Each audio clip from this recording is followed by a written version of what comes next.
Pregunta 6. ¿Cuál de los siguientes hallazgos permite establecer el diagnóstico de aborto inevitable? Sangrado vaginal más el cuello uterino dilatado y membranas rotas, sangrado vaginal más el cuello uterino cerrado, sangrado vaginal más el cuello uterino dilatado y membranas íntegras, o es un sangrado vaginal más cuello dilatado y restos placentarios. O por último es un sangrado vaginal más cuello uterino cerrado con el producto de la concepción retenido durante 2 meses. ¿Cuál es la definición de un aborto inevitable? Algo ya les había soplado cuando hablamos de RPM, ¿recuerdan? Acá hay una tablita que ustedes tienen para que vean todo el diagnóstico diferencial en lo referente a aborto, por ejemplo, ¿no? Y lo que nos ocupa, el aborto inevitable. El sangrado puede ser abundante, el dolor intenso, y acá lo fundamental, el cuello es permeable. Pero esto es muy parecido al inminente, ¿ok? En el cual el sangrado es moderado, el dolor leve a moderado y el cuello es permeable. ¿Cuál es la diferencia básica entre estos dos? Que el inevitable, por eso ahí su nombre, tiene las membranas rotas, por lo tanto está ya a punto de ser expulsado, pero repito, esto no es una rotura prematura de membranas. Esto va con sangrado más dolor y cambios cervicales, como nosotros llamamos, cuello o cervix abierto o permeable, como quieran llamar. Algunos les dicen dilatación. Ese término nosotros preferimos reservarlo cuando hablamos de trabajo al parto. Entonces, esto sería un sangrado vaginal con el cuello uterino dilatado y las membranas rotas. Pregunta 7. Al realizar un legrado uterino por aborto incompleto, se produce una perforación uterina con cureta cortante. ¿Cuál es la conducta a seguir?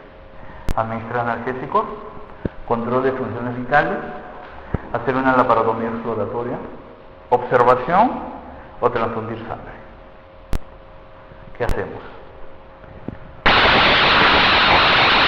Generalmente, cuando nos hablan de curetas cortantes, estamos hablando de unos elementos muy pequeños que generalmente tienen como un huequito en el extremo, son fenestradas y en realidad no cortan. Lo que pasa es que no tienen bordes romos, sino tienen unos bordes un poco angulados, pero que no te van a cortar. La intención es que cuando nosotros ingresamos a hacer el procedimiento a ciegas, todo el resto de membranas o de placenta se engancha en ese huequito y yo simplemente jalo y comienzo a extraer. Dicen que no hay ginecólogo que no perfore, ¿ok? Entonces, generalmente, pues, todos hemos perforado en algún momento de nuestras carreras. Lógicamente no es intencional eso, sino que existen, digamos, cuadros que van más de la mano con eso. Por ejemplo, los abortos infectados, en el cual el útero es una mancha, entonces tienes que entrar con mucho cuidado y a pesar de que entras, te sigues yendo y alguien te tiene que parar porque si no llegas hasta ahí, con la cureta. ¿Ok? ¿Qué sucede? Cuando nosotros tenemos una perforación, la cureta es chiquita y ustedes entienden de que el útero todavía es grueso. No es como un útero distendido que hemos dicho, como una capa pequeña, es grueso, ¿ok? Entonces, por lo general, lo que uno pensaría es si he hecho un hueco, yo debo de entrar o a reparar o a sacar el órgano. Pero en realidad no es así. La experiencia demuestra que lo primero que tú tienes monitorizas a la paciente. ¿Por qué? Porque puedes usar uterotónicos, puedes usar hoy en día análogos de las prostaglandinas, el misoprostol, puedes usar los alcaloides derivados del cortisol de centeno, los ergotamínicos, o puedes usar los mismos oxitóxicos. Entonces lo primero que hacemos es eso, tratamos de que contraiga bien el útero porque es un huequito, te está diciendo con una cureta, ni siquiera te está diciendo con la peste, que es más ancha. Entonces generalmente nosotros monitorizamos. ¿De qué manera? No observándola nada más, ¿no? Sino lo que hacemos es un control estricto de funciones vitales y de preferencia con hematocritos seriados. Porque si yo veo que la paciente me comienza a hacer taquicardia, hipotensión, o me comienza a bajar el hematocrito, ahí sí estoy obligado y debería entrar una laparotomía exploratoria. Y en ese momento decidir, ¿pongo un punto en el hueco que hice o tengo que necesariamente retirar el órgano en prevención a que se me complique más la paciente? ¿Ok? Pero acá es el control de las funciones vitales. Pregunta 8. Mujer con 5 semanas de amenorrea. Al examen, funciones vitales normales. El abdomen es blando, hay un leve dolor en el hipogastrio, no hay rebote. Al examen pélvico, el cervix es blando, con los orificios externos cerrados. El útero de 7 centímetros no doloroso. tiene una subunidad vital positiva, ¿no es cierto? 2.500 unidades internacionales. Y en la ecografía ve un endometrio homogéneo de 8 milímetros. ¿Cuál es el diagnóstico más probable? Este es un embarazo ectópico no complicado, es un embarazo ectópico complicado, es una amenaza de aborto, es un aborto incompleto, o estas son retención de restos posaborto. ¿Ante qué estaríamos? Estamos, digamos, ante lo que me ocupa de aborto, o estoy ante lo que me ocupa de un ectópico. Porque de ahí ustedes más fácilmente van a resolver, ¿no es cierto?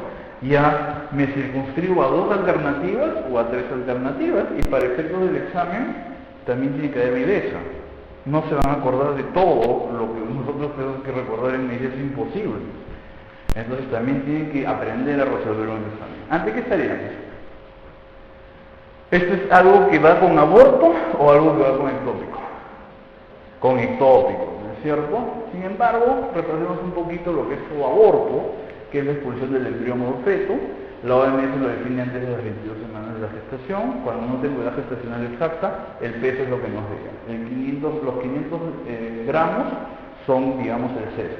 501, ese es un embarazo o un parto inmaduro. Necesita incluso hasta certificado de función. Antes de los 500 es un aborto. O que al menos pues tengamos una longitud coronal que por lo menos sea de 18 centímetros en su eje.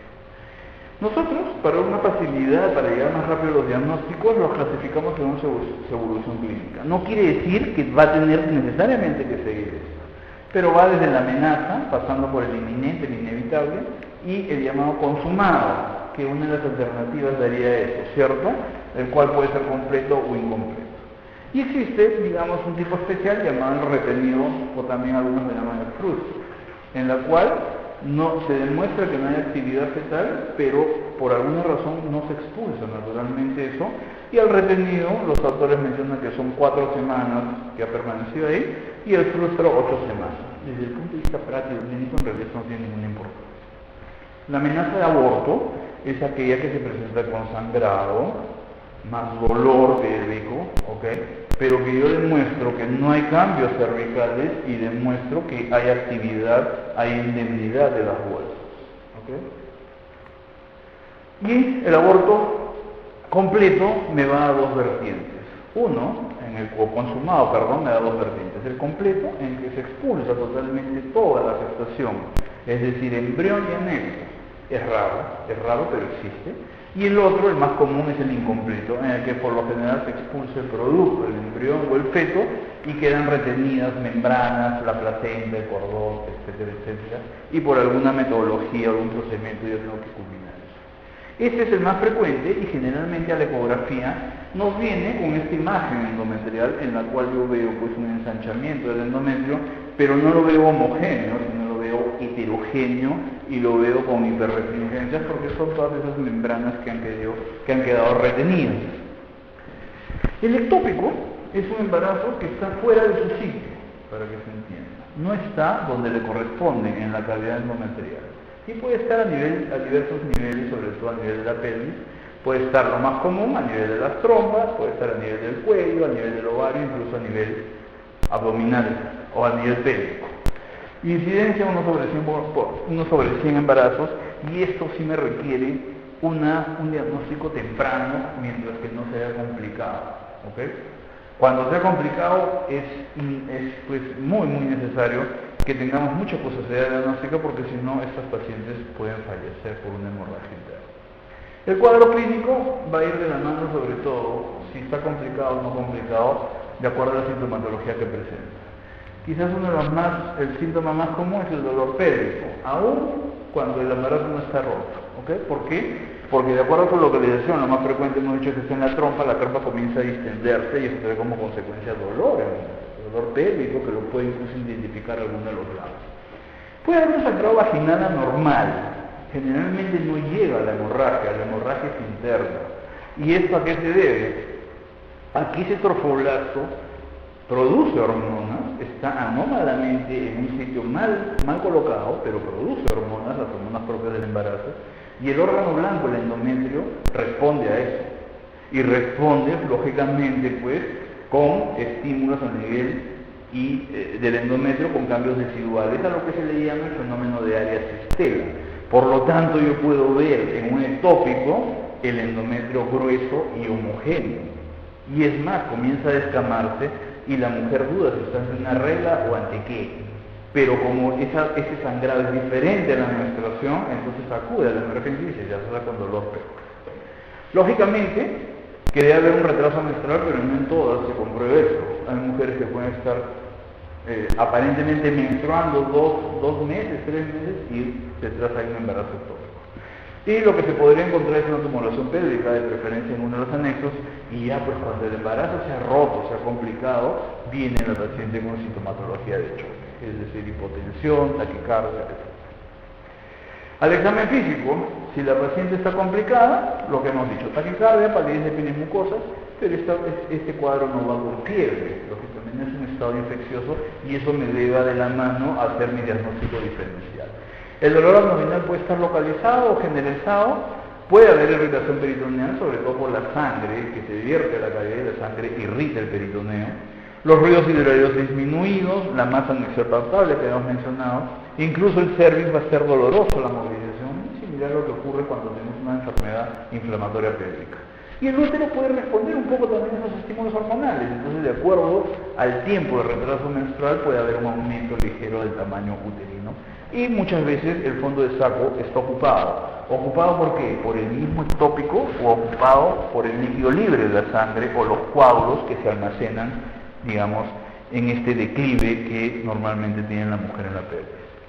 Entonces, de base, hacer un hemograma, yo quiero valorar el estado de la hemoglobina y monitorizar grupo y factor porque quizás voy a necesitar hacer uso de hemoderivados y cuando tenga dudas, lógicamente yo tengo que pedir un dosaje de la unidad beta, que en este caso es positivo, ¿cierto? 2.500 unidades internacionales. La ecografía nos ayuda mucho, simplemente la bidimensional, pero a veces el Doppler, usando el Doppler color, sobre todo en aquellas masas anexiales en las cuales de repente yo puedo incluso hasta detectar el embrión aún con actividad. Hoy en día muy poco ya hacemos cultocentesis, la extracción a través del fondo de saco para ver qué líquido es el que ocupa el fondo. Y hoy en día incluso la laparoscopía nos ayuda mucho porque puedo entrar como una laparoscopía diagnóstica y terminarla haciendo quirúrgica. Y acá ustedes pueden ver pues un útero, ¿ok?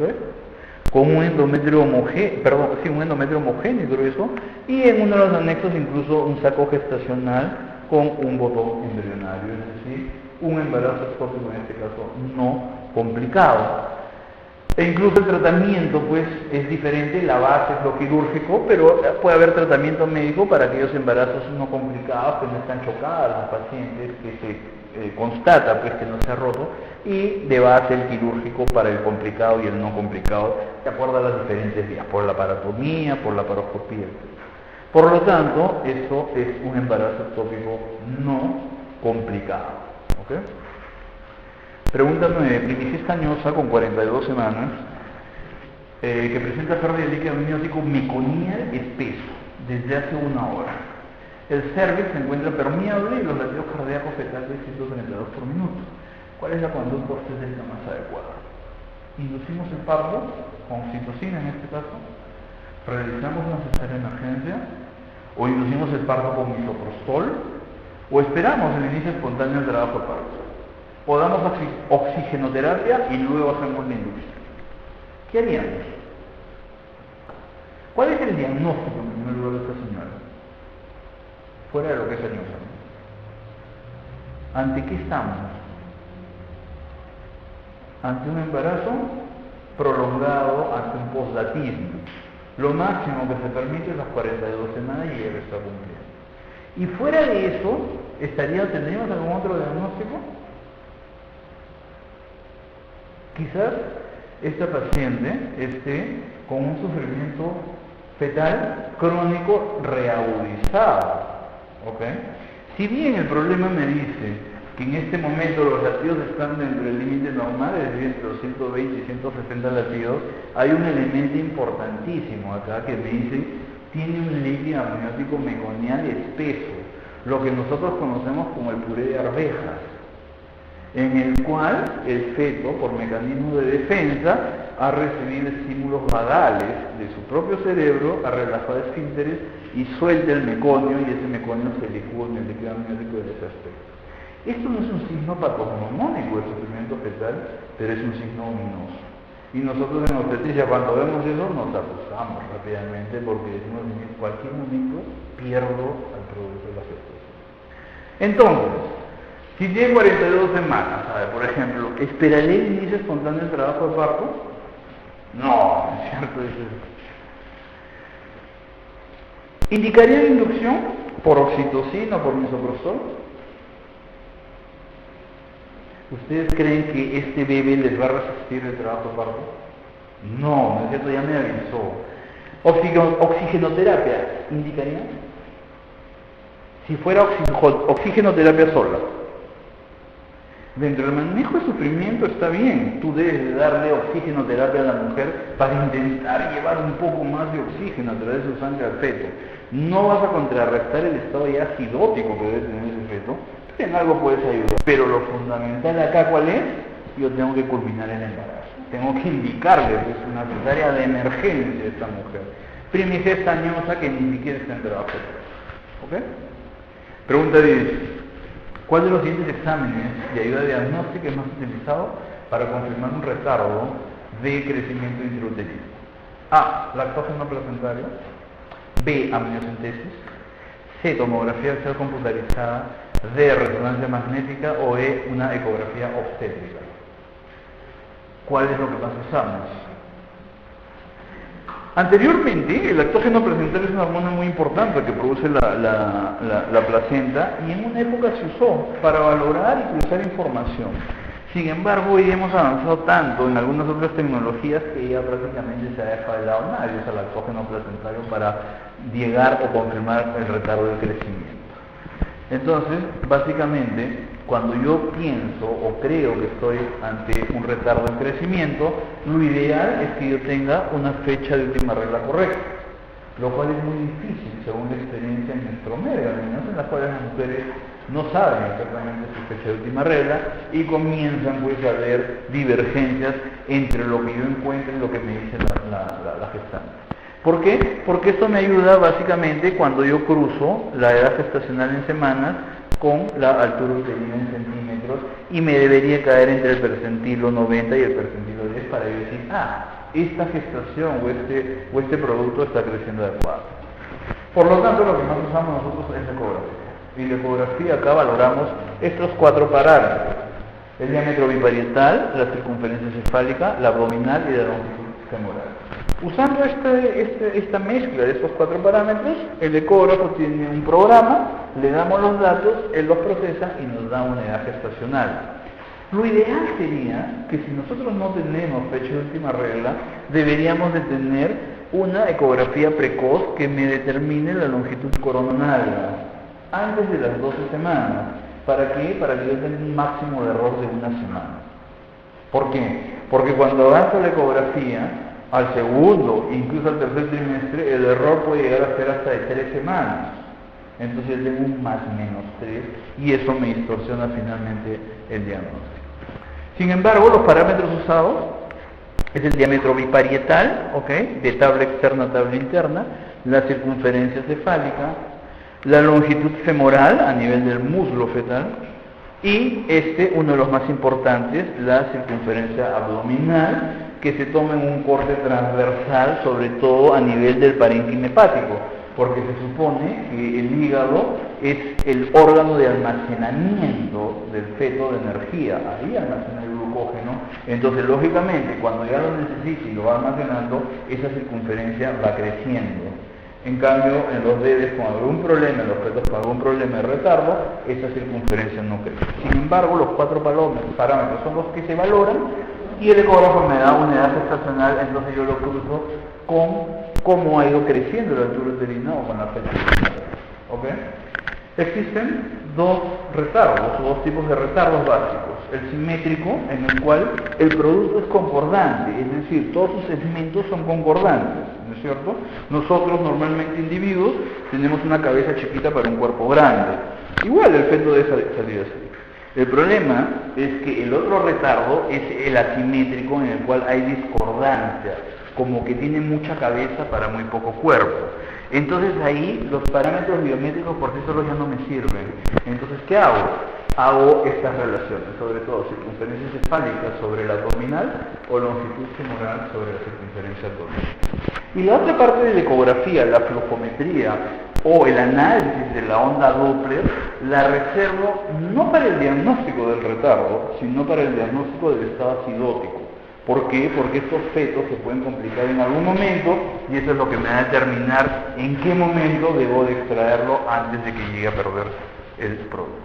Por lo tanto, la respuesta a esta pregunta sería E, la ecografía obstétrica. 11. Se considera factor de riesgo para hipertensión gestacional.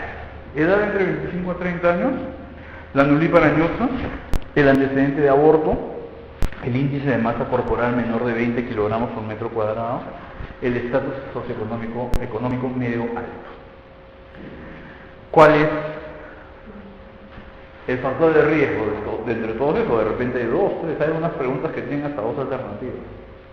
¿Recuerdan? Factores de riesgo para la llamada hipertensión inducida por el embarazo, porque ha transcurrido, y según en algunas otras preguntas vamos a detallar más esto, de las definiciones de esto. Entonces son todos estos, ¿ok? Aquella mujer que en un embarazo anterior ya había hecho preeclampsia, un periodo intergenésico mayor de 10 años, la hipertensión arterial crónica, enfermedad renal previa, la misma diabetes mellitus, sobre todo en este caso la pregestacional, pero la gestacional también se puede complicar, las gorditas con un índice de masa corporal mayor de 30, la edad, los extremos, tanto las adolescentes como las añosas. Las hiperlipidemias, la nuliparidad, el embarazo múltiple y en nuestro medio algo que no logramos vencer todavía, un control prenatal inadecuado, y en nuestro medio también y en otros similares al nuestro, los niveles socioculturales bajos también están asociados. Por lo tanto, acá pues la nulípara añosa sería el factor de riesgo para que se haga una hipertensión inducida por el embarazo, como es el término correcto. Ya vamos a ver más adelante a qué le llamamos hoy día hipertensión gestacional. 12. Una gestante a término de 18 años, sin antecedentes de importancia, con presión de 180 sobre 100 milímetros de mercurio, en 2 tomas y con una proteinuria de 350 miligramos en orina de 24 horas. Su diagnóstico más correcto será: ¿es una preeclampsia leve? ¿Es una hipertensión transitoria leve? ¿Una preeclampsia severa, hipertensión transitoria severa? ¿O es una hipertensión arterial crónica con preeclampsia severa? Esto es una... Acá sí nos vamos a detener entonces las definiciones. Acá menos mal que venía rapidito la otra pregunta. Hoy en día, gestante hipertensa es aquella gestante en la cual yo compruebo que tiene presión arterial sistólica mayor de 140 o una diastólica mayor de 90, tomado en 2 tomas, con un tiempo más o menos de 4 horas, que la paciente ya está sentada, ha estado con cólera, haciendo ejercicios, etcétera, etcétera, ni tomando ningún tipo de medicación. Pero existen las eventualidades que de repente, a veces nos acercan emergencias, ya le encuentro una diastólica mayor a 110. Ahí no tengo para qué esperar la segunda toma ni las 4 horas. Yo ya la catalogo como una hipertensión. Esta es una gestante hipertensa. Hoy en día persisten los 4 grupos que anteriormente se mencionaban de la clasificación de los estados hipertensivos del embarazo. El primer grupo es la preeclampsia-eclampsia. El segundo grupo es hipertensión crónica, es decir, aquellas mujeres que tienen hipertensión esencial y por alguna razón han decidido o han quedado embarazadas. ¿Okay? Y el tercer grupo es la combinación de los dos precedentes, es decir, la hipertensa crónica que se complica con una hipertensión inducida por el embarazo. Y el último es esto, la hipertensión gestacional. Hoy en día, hipertensión gestacional está definida como aquella gestante que a partir de las 20 o 22 semanas tiene cifras tensionales de una gestante hipertensa, pero no tiene proteinuria, y se la puede pasar así todo el embarazo e incluso el puerperio. ¿Ok? Definiciones entonces. La leve, presiones que no superan los 160 en una gestante hipertensa, y la diastólica no supera los 110, pero necesariamente tiene que haber ausencia de daño de órgano blanco, o es decir, los llamados hoy día criterios de severidad. Y como es una preclántica, necesariamente tiene que haber proteinuria significativa, para algunos más de 300, para algunos más de 350 miligramos en 24 horas, o lo que usamos más nosotros, las tiras reactivas, una cruz. ¿Y por qué usamos esto? Porque esta es una enfermedad muy traicionera y yo para llegar al diagnóstico no voy a esperar esas 24 horas como mínimo para que la proteinúria me dé el diagnóstico. Lo hago con tiras reactivas. La severa ya es pues aquella que ya te supera los 160 la sistólica o los 110 la diastólica, o que tenga cifras tensionales de frecuencia leve pero tenga criterios de severidad, que muchas veces se traduce por oliguria, elevación de la creatinina, edema pulmonar, disfunción hepática, trastorno de coagulación, ascitis, etc. ¿Okay? No voy a decir, por ejemplo, si tienes tensiones de frecuencia leve y teniendo criterios de severidad, no estoy frente a una severa, estoy frente a una severa. Y lógicamente, acá la proteinúria es más acentuada, 2 a 3 cruces. Y los criterios de severidad generalmente por laboratorio los demuestro. Acá sí puedo pedir la proteinúria en 24 horas, cuando es mayor o igual a 2 gramos, ¿okay? O la tira reactiva es mayor o igual a 2 cruces. O hayan los famosos pues escotomas, cefalea persistente, tinnitus, los acúfenos. Las plaquetas comienzan a bajar, menor o igual a 100.000. En la lámina periférica, el laboratorista me informa la presencia de esquistocitos, lo que me demuestra que ocurre una anemia hemolítica microangiopática. ¿Okay? El hígado sufre, entonces las transaminasas también están elevadas, mayor de 70, y el riñón también pues es un órgano blanco con una creatinina sérica mayor a 1,2 miligramos por centímetro cúbico. Entonces esto definitivamente es una preeclampsia severa.